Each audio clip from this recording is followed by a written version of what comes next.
and welcome to the Effective Literacy Podcast. I'm Anna. And I'm Victoria. And we are excited to have you with us today. If today is your first day listening with us, we are educators who share a passion for reading and all things literacy. We've come together today and in our past episodes in an effort to better understand the newest research around reading pedagogy. We've noticed a trend toward more phonics and foundational skills instruction and less emphasis on content knowledge, language development, meaning making, and effective expression.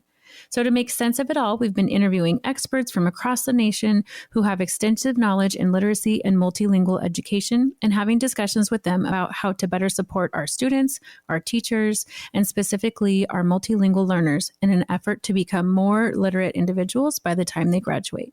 So in today's episode, things are a little different. Anna and I are going to roll this one by ourselves, just the two of us, but it's really about us making meaning of our guests. Together, Anna and I have a collective 40 years in education. And Anna, I hate to say that every time we do. I know, it hurts my feelings.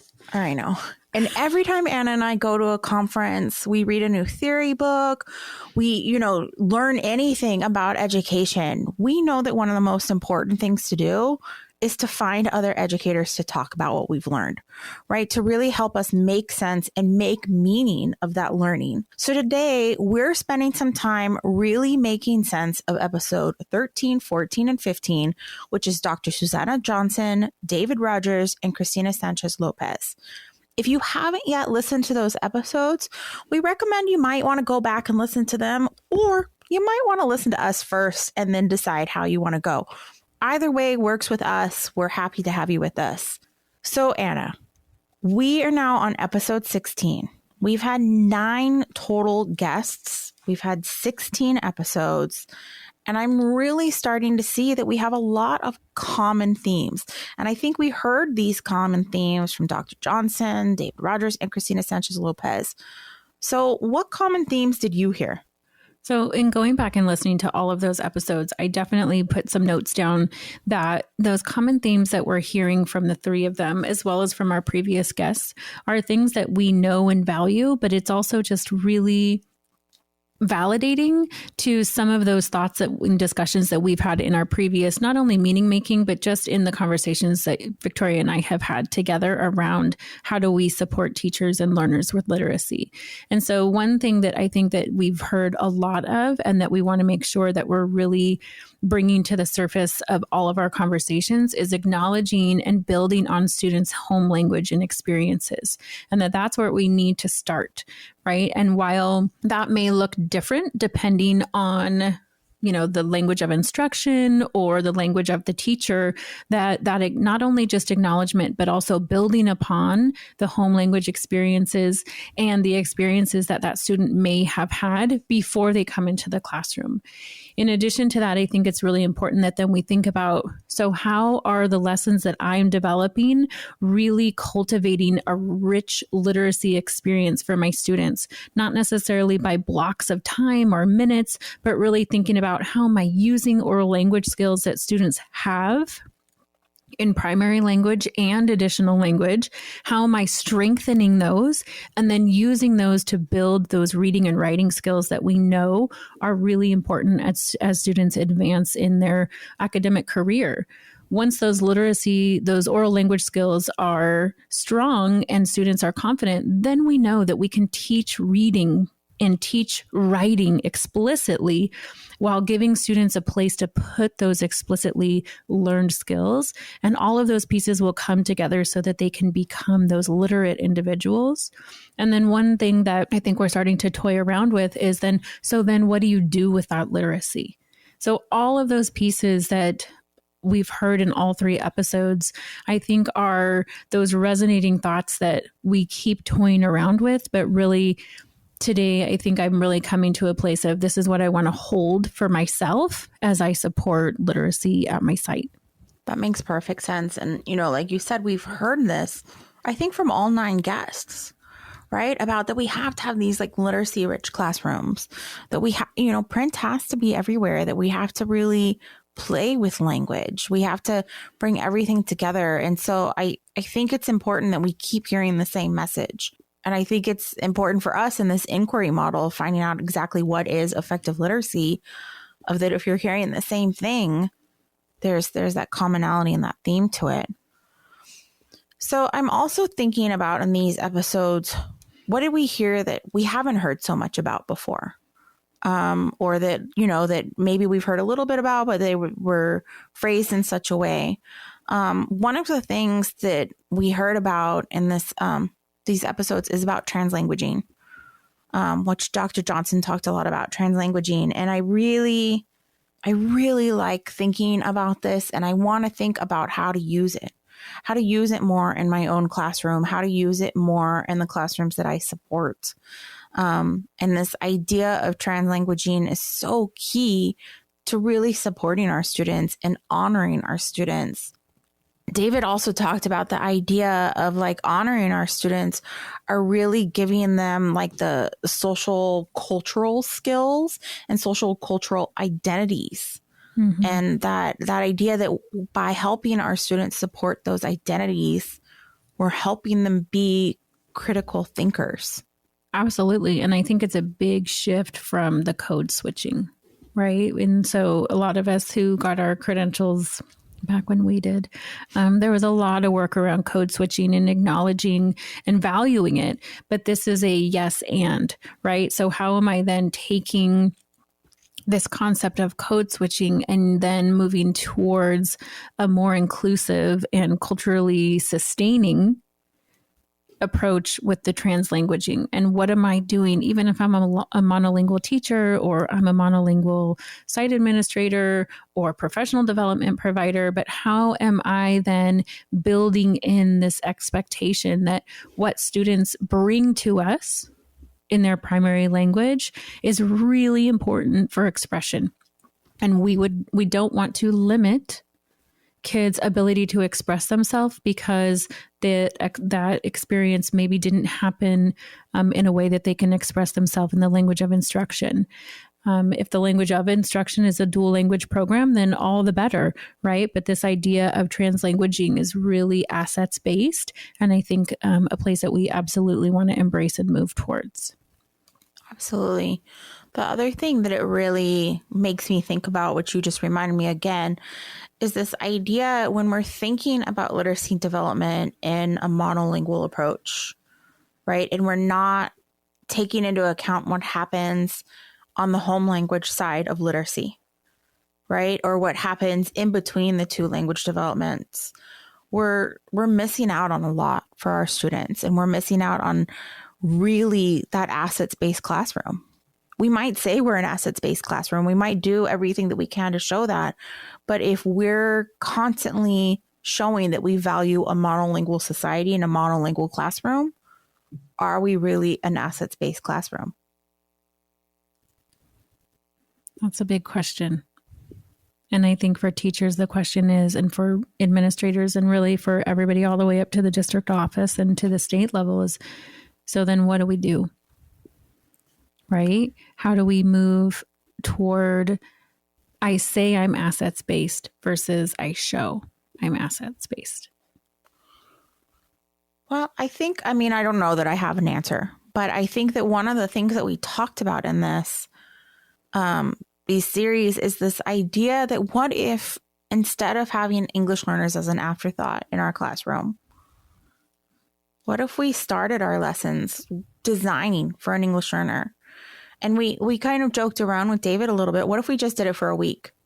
Just a week. We designed our lessons specifically for our English learners first, and then thought about our monolinguals. What if we designed our assessments?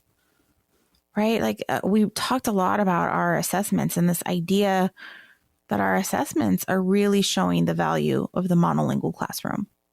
Right, 100%. And our assessments reflect our value, right? And what gets assessed gets taught. So I think the idea of what if, right? It's that giving teachers permission to take a step aside and say, okay, I'm going to do this. I'm going to teach with my, maybe I have 3 English learners in my class. Maybe I have 33 English learners in my class. But am I using the materials that I have? And then going down to, we've talked about this so many times, but going down to the little side, like reading through the directions. If I have an adopted curriculum, I'm reading through the lesson and then I'm going, okay, and then now let me look here to the side versus let me think about who are my English learners, what is it that they need, and what does this curriculum offer to me to help them to reach those grade level standards. Because I think we need to really think about what's our, and you and I use this term a lot, what's our intended outcome of the lesson. So if we know their intended outcome is to help students to, like a third grade standard in California is like identify main idea using key details. So then what does that look like? And then using those resources to plan from there. And it's going to look different if I have 3 versus 33. But I need to know who my students are and what their assets are, and then I start planning.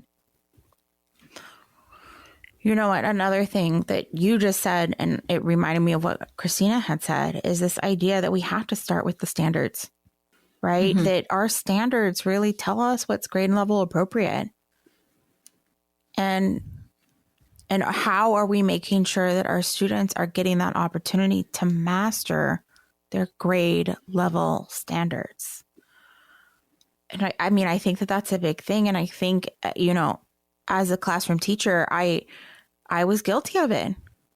I often went away from my standards. And it's about coming back and looking and really assessing, is the lesson that I've created, is the unit that I'm working on grade level appropriate? Or have I simplified my lessons? And have I adjusted my lessons over the years? Because if I'm teaching the lesson the same way now that I did even just last year, I need to at least double check because the students that I have this year have different needs. And while I know as the leader of instruction in my classroom what my grade level standards are, and if I don't know, I need to go double check because sometimes you forget some of those little details, right? So I need to double check what the standard is and then look at what are the resources I have and do they meet the needs of my students?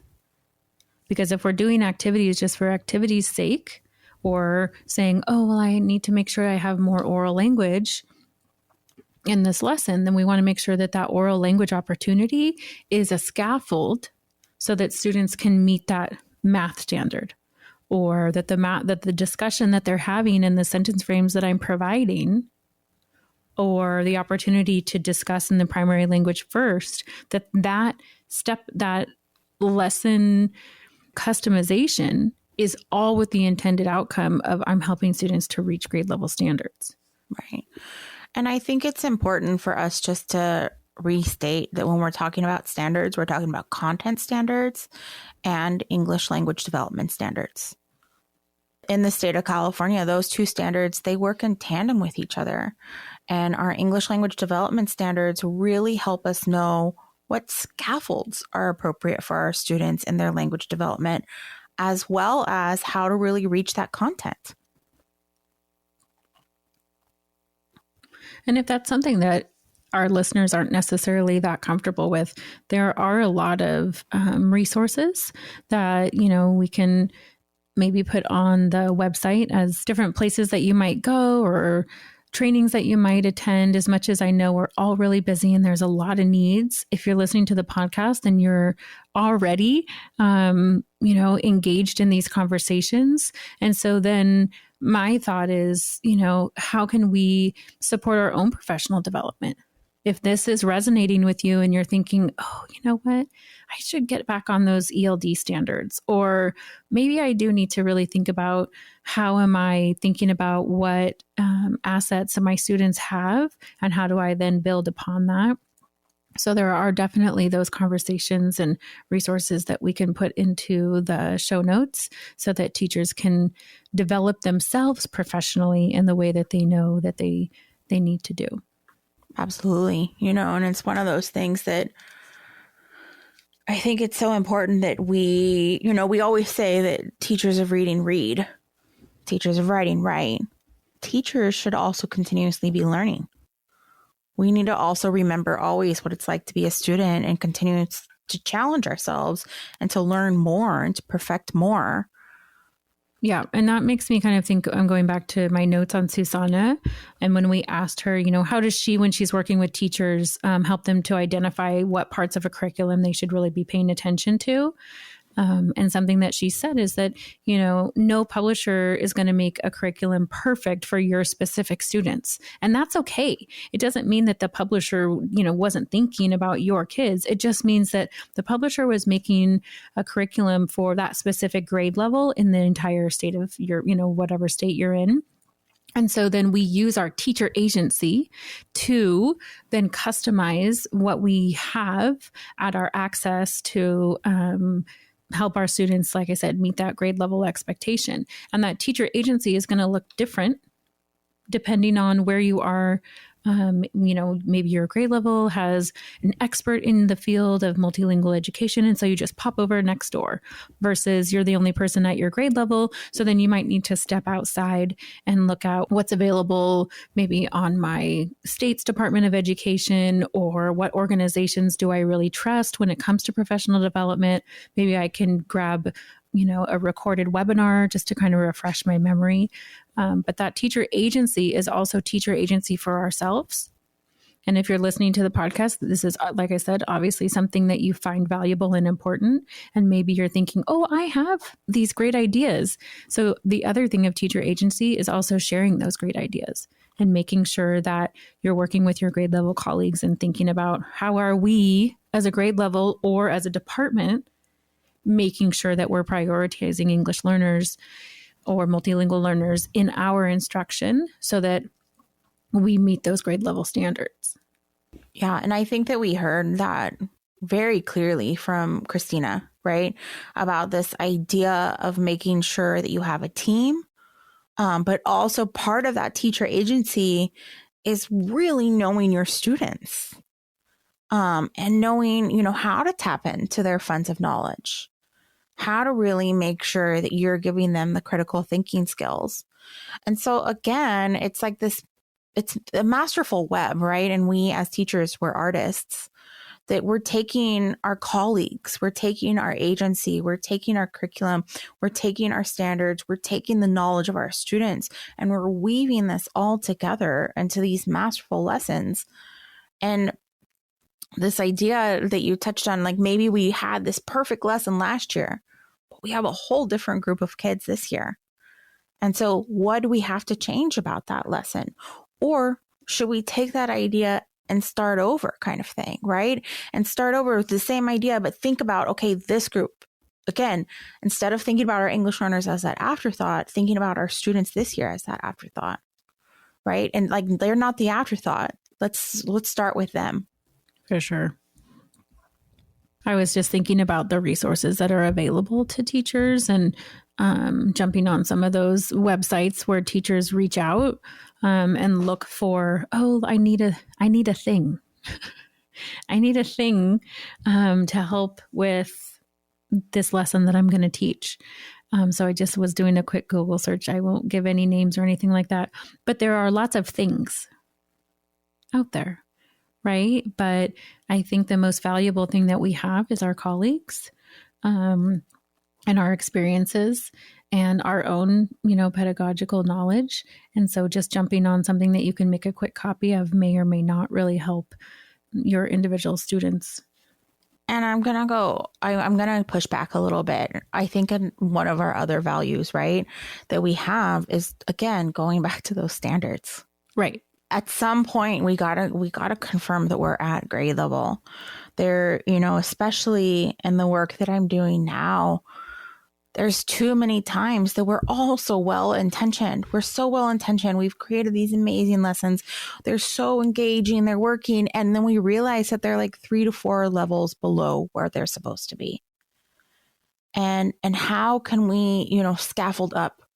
How can we make sure that we're meeting our students where they are, and we're making sure that they're mastering what they need to be doing at this grade level. So Anna, I'm curious, as a site principal, what might be some of your next steps? I think for me, the biggest thing that I'm thinking about and that I'm kind of moving towards, right? We've been spending a lot of time having conversations about what are we still thinking about. And I think that's important. But then also now, what are we not necessarily inspired to do, but what are we going to do? And so for me, I think the next steps that I need to move toward are asking questions, because we've been having a lot of conversations around what does good literacy look like? How are you prioritizing your multilingual learners? How are you connecting with families? And so then those things are good things for teachers and for sites to reflect upon.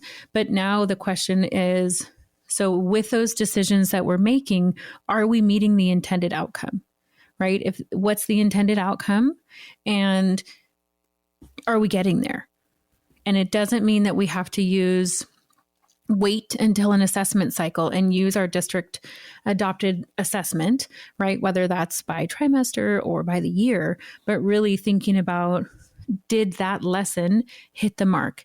And are the decisions that I'm making really advancing literacy skills, helping students to reach grade level standards? And did I prioritize and ensure that my English learners, my multilingual learners had access to their grade level content? Did the decisions that I made, if I did go find a thing or a resource, did that thing that I maybe purchased or that I found from a colleague who said they had success with it, did my student have success with it?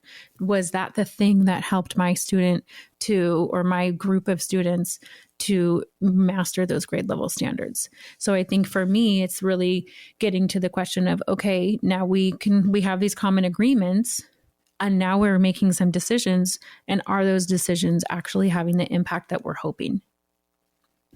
I think that asking questions of ourselves, or the why, right? The why question is something in education that we don't often do. We don't often ask our colleagues why, right? And again, that does it have the desire or the intended outcome?